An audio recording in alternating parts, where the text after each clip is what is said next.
and from age to age, he remains to be our God. We thank God, even as we are in the last week before election, Jesus is reigning, and he will continue to reign even afterwards.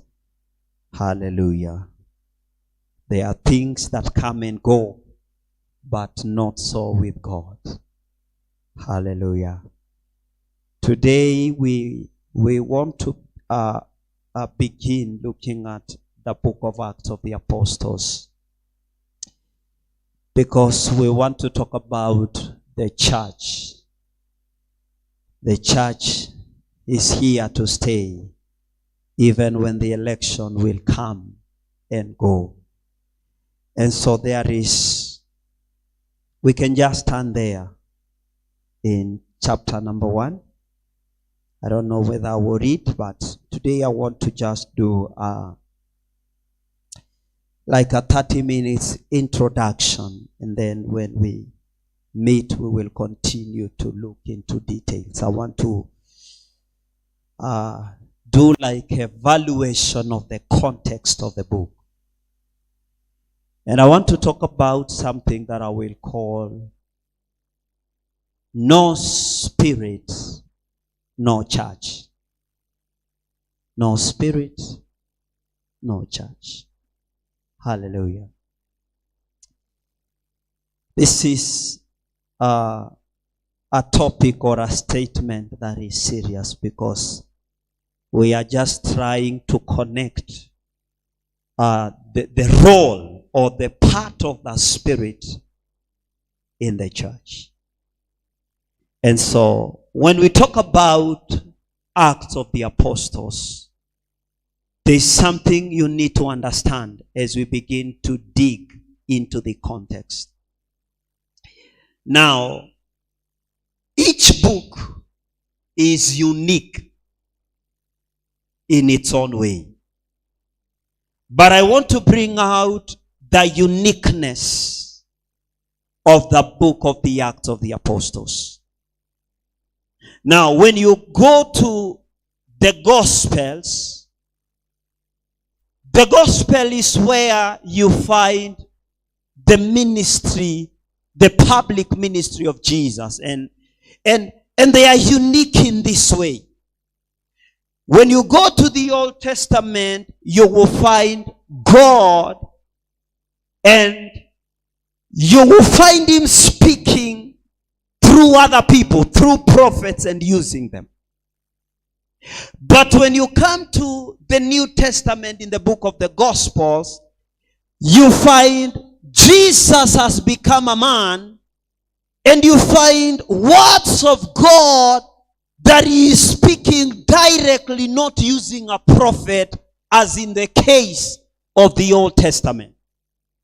And this is part of the uniqueness of the gospel books. And that's why they say the Gospels are one of the most important books of the Bible. We hear God speaking directly. That's why in some of the versions, the words of Jesus are written in red.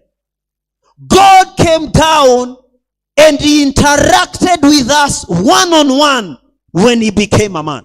I'm just giving an example of how the books of the Bible are unique in their own kind. And so the law books are unique in their kind. The prophetic books are unique. The poetic books are unique. The Gospels are unique. The epistles are unique. I won't go into that. I want to concentrate on the uniqueness of the Acts of the Apostle. For your information, there is only one historical book in the entire New Testament, and that is the book of the Acts of the Apostles. Hallelujah. The book, maybe if you learned in Sunday school, the Bible is divided. So maybe we can divide the New Testament alone, and you find we have the Gospels, the first 4 books, and then we have an historical book, which is the Acts of the Apostle, And then from Romans, we have the letters, the epistles. And then Revelation is the only prophetic book in the New Testament. So we have one prophetic book in the New Testament, Revelation, and we have one book of history in the New Testament, and that is the book of Acts of the Apostles. Are we together?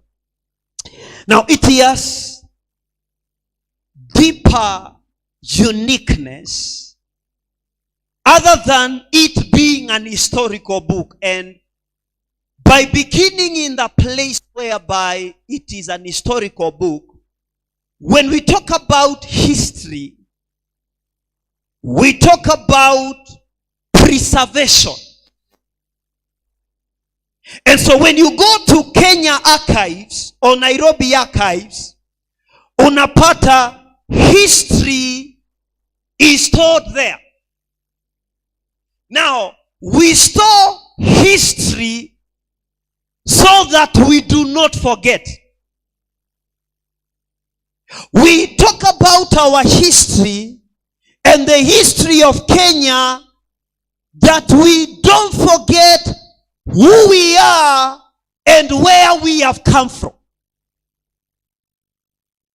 Now, what kind of history does the book of Acts of the Apostles carry? It is the history of the church. Why is it important? Now, there are many historical books in the Bible, but the history in each book is different. This is the only historical book that carries the history of the church, and we are the New Testament church, or the New Testament believers. We live in times when the church has deviated from where it is supposed to be and how it is supposed to be.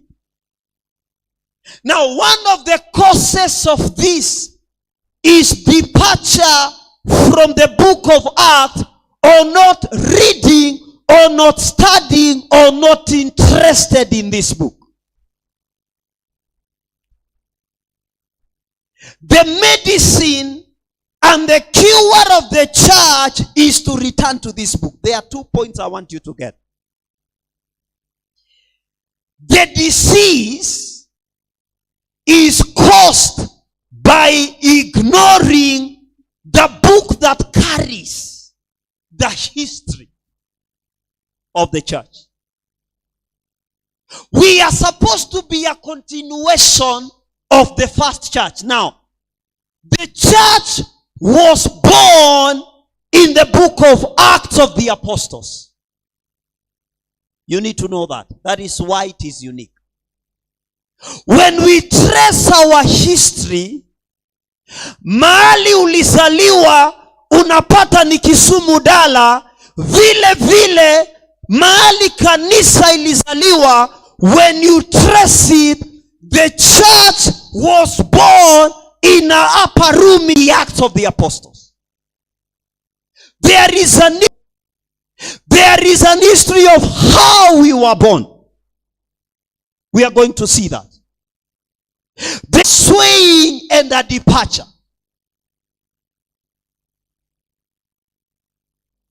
I'm trying to prepare you for what we are going to study and to make you value. This is the book of the hour. I hear us talk about the message of the hour. Kama kuna tiba, kama kuna urejesho, we don't argue about this church teaches this and practices this, and this church teaches this and practices this. Which one is right, which one is wrong, or should they stop judging one another? We have a standard. We have a benchmark. We should judge this church basing on the standard that we are given. You should judge the other church. You should judge yourself basing on the standard that we already have. I don't know how many times you have studied this book. I don't know how many times you have read it. I don't know how many times you have been taught this book. But I will tell you that our departing from Acts is departing from how we were meant to be. The first church will be begun by God through the Spirit. They will preserve the doctrines that should be in the church. Here we will find the practices that should be in the church. Those practices that you have, where did you get them from? Those doctrines that you're teaching and practicing, where did you get them from? History is good. Hallelujah. History puts boundaries. History gives us a reference point. History takes us to where we can look at ourselves and look at who, according to God, as a church, we are meant and we are supposed to be.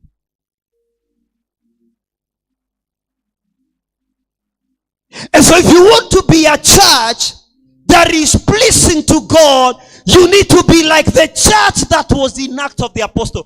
Hii ndio inapendeza Mungu. Hii ndio inaturn the world upside down. The phrases like turning the world upside down are found in this church and in this book. And so there is a lot of things that maybe as we walk through the journey, we are going to see and to find. But you are not the church by calling yourself the church. Your heart and were very disappointing.